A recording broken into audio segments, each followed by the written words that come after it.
First one I wanted to ask is that we've had, by most accounts here, law enforcement and members of the Muslim community and the general public, a good relationship in this area, Southeast Texas, between the Muslim community and the general public and law enforcement.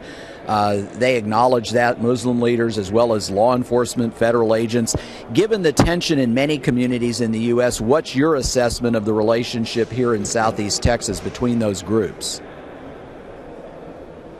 Well, I'm grateful for that relationship, and I've born and raised down in the Jefferson County, Southeast Texas area, and just haven't heard of any problem. However, that's not the case around the country. As we know, we've seen several attacks on our service people from radicalized, homegrown jihadis and radicalized Muslims, and that's a great concern to me. We've had a number of refugee programs. In fact, one which has brought in excess of 438,000 refugees, many of which have come from Syria and other areas in the Middle East and are Muslims. And Texas has absorbed 46,000 of these. And when you look at some of the problems that Europe is having with some of the radicalization of Islamic folks that have come in there, that's a worry.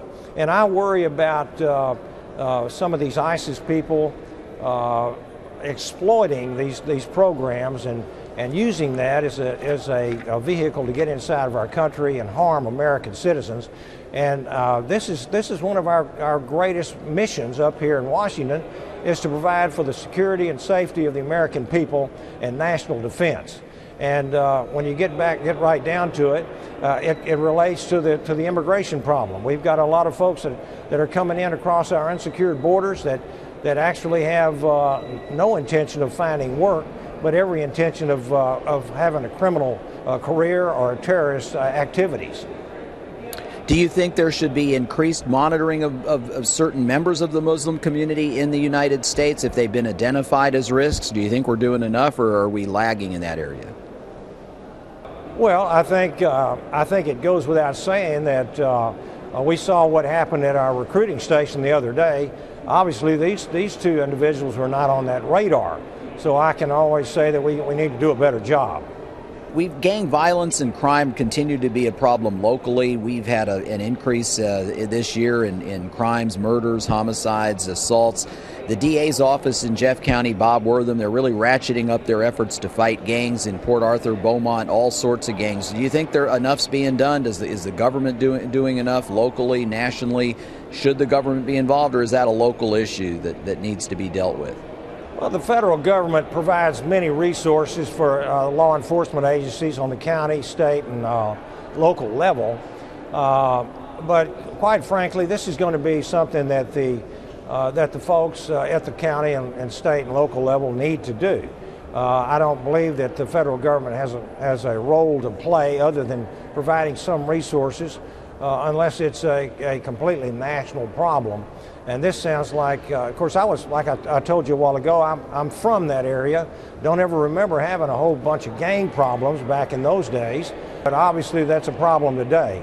And I think that community leaders, law enforcement, elected officials are going to have to get together and address that problem on a block by block, church by church, city by city, neighborhood by neighborhood basis. That's a problem around the country.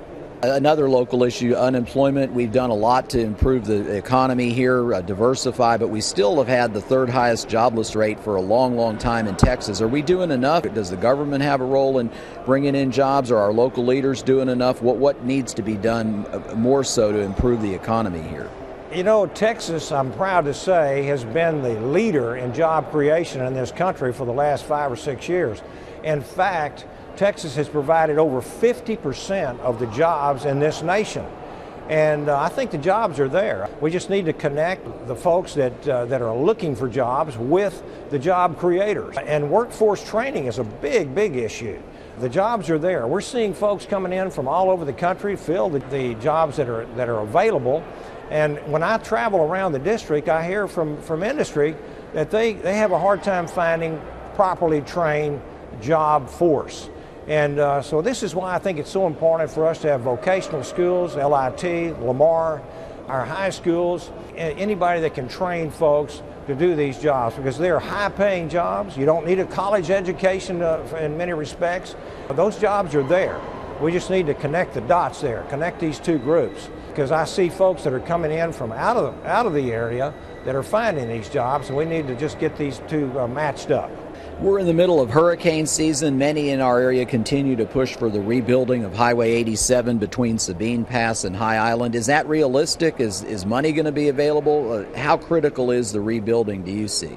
As I said, I'm a native of that area. I remember when that highway was in place and it was rebuilt several times only to be washed away in subsequent hurricanes. You know, it boils down to, do we have the funding to build something like that back? We've got a lot of priorities in transportation. Texas is being hurt because it's one of the states that actually sends in more money than it gets from the federal government for its transportation needs. And we've got a lot of transportation and infrastructure needs. Dredging is a huge issue for all the ports that we have. We have the Port of Beaumont, Port of Orange, Port of Port Arthur, I represent the Port of Houston.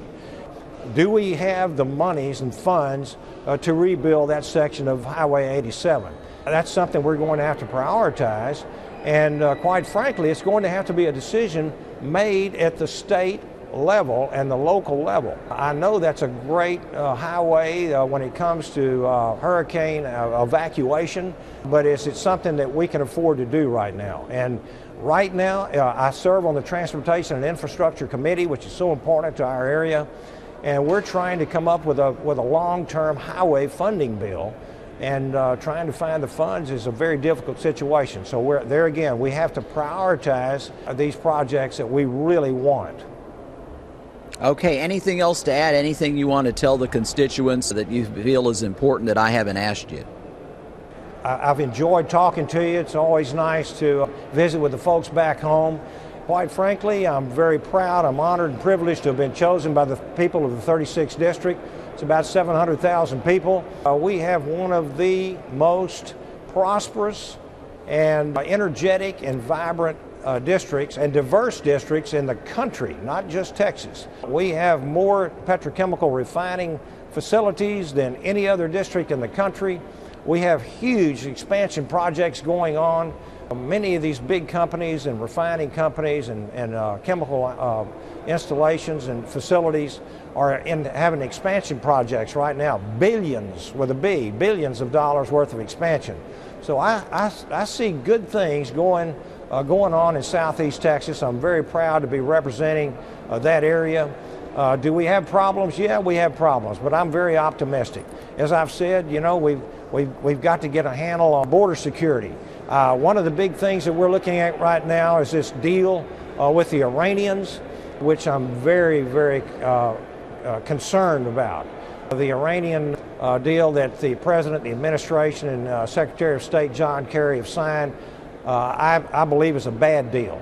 And I had the privilege of listening to Prime Minister Netanyahu at the joint session of Congress a few months ago, and he said, no deal is better than a bad deal. And when I look at this deal, I see a nuclear-armed Iran coming soon, within the next 10 years, if they comply with all of the aspects of this deal, they will have nuclear arms.